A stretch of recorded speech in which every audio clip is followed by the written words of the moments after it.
રાજકોટ શાપર વેરાવળ ઔદ્યોગિક વિસ્તારમાં જાહેરમાં મોટા પ્રમાણમાં ઔદ્યોગિક કચરો ઠાલવવામાં આવતો હોવાના આક્ષેપો સામે સ્થાનિકોમાં રોષ જોવા મળી રહ્યો છે.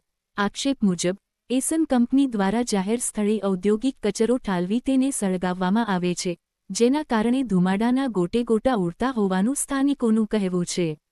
આ ધુમાડાને કારણે આસપાસનું વાતાવરણ પ્રદૂષિત થતું હોવાની તેમજ સ્થાનિકોના આરોગ્ય પર હાનિકારક અસર થવાની ચિંતા વ્યક્ત કરવામાં આવી રહી છે. સૌથી મોટો સવાલ એ છે કે જો જાહેરમાં ઔદ્યોગિક કચરો ઠાલવવામાં આવતો હોય અને તેને સળગાવવાથી વાયુ પ્રદૂષણ થતું હોય તો ગુજરાત પ્રદૂષણ નિયંત્રણ બોર્ડ (JPCB) દ્વારા સ્થળ તપાસ કરી જવાબદાર એકમ સામે કાર્યવાહી ક્યારે કરવામાં આવશે?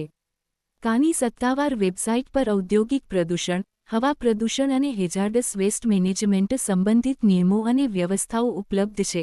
સ્થાનિકો દ્વારા માંગ કરવામાં આવી રહી છે કે સંબંધિત વિભાગ દ્વારા સ્થળ પર તપાસ કરવામાં આવે, કચરાના નમૂના લેવામાં આવે અને નિયમોનું ઉલ્લંઘન થતું હોય તો જવાબદાર સામે કડક કાર્યવાહી કરવામાં આવે. શું JPCB આ મામલે તપાસ કરી કાર્યવાહી કરશે?